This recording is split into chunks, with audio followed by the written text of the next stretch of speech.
Welcome back. There's a lot more to Chat GPT than using it for homework or essays. Our next guest says it can help lawyers be more efficient and even help non-lawyers who can't afford to hire one.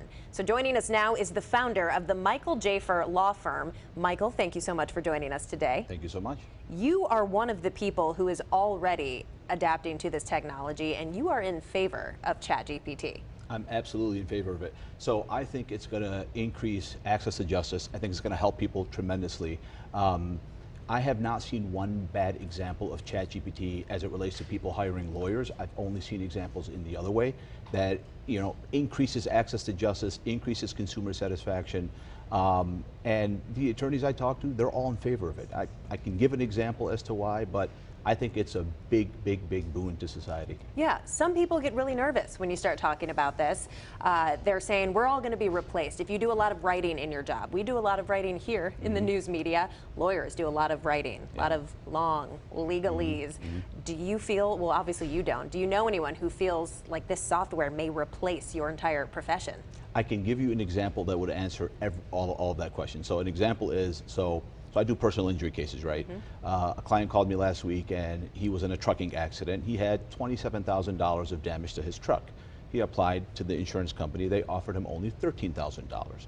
Now, this is a typical story that happens long before ChatGPT. Typically, I would put together an analysis. I would have a young lawyer in my office draft me a template demand letter. That would take probably about 2 weeks, and I would send it to the insurance company. What I did was I went on to ChatGPT, and I put in the facts and I put in the policy provisions. Within 10 seconds, I had an 80 to 90% perfect demand letter without having to use the associate lawyer in my office, and I was able to fix the 10 to 20% and send it out.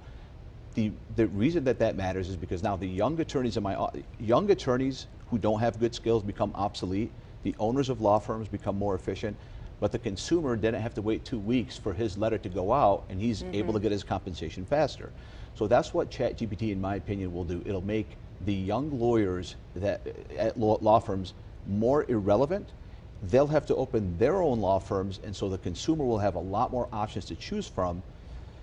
So it's a win-win for the consumer, not so much for the young attorney at the law firm, but that young attorney will have to use ChatGPT and develop his skills and compete in the marketplace, which is kind of what people want anyway. It sounds like it's just removing a lot of busy work, a lot of tedious work that takes a long time, but nobody was being extremely efficient with it in the first place, right?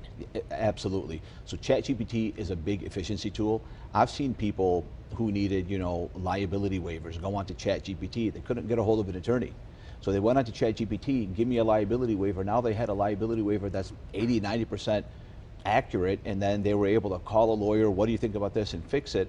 They were able to save time, money.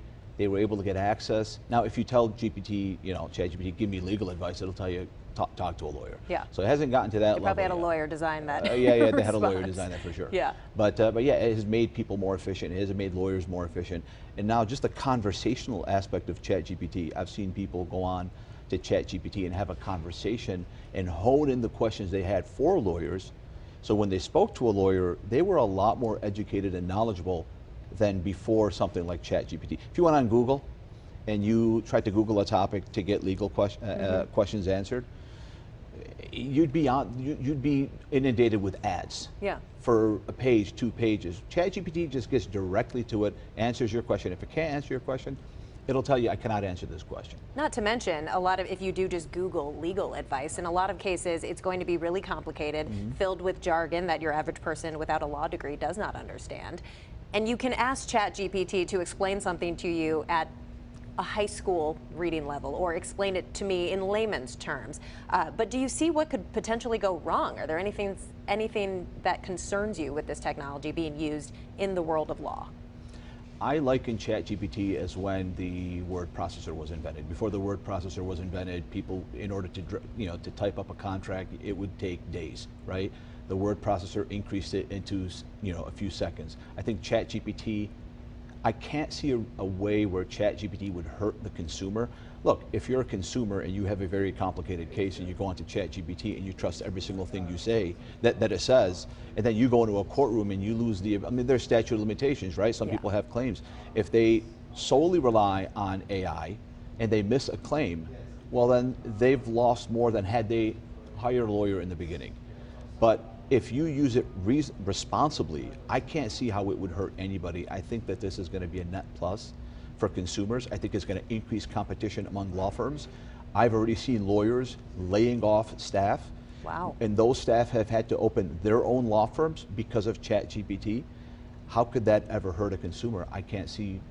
I can't think of an example right now of how this, in the aggregate, would hurt consumers. Yeah. So manage your expectations and use it responsibly to avoid those limits. And we keep saying that there are these limits, and we are going to discuss those a little bit later. Michael, thank you so much for joining us today.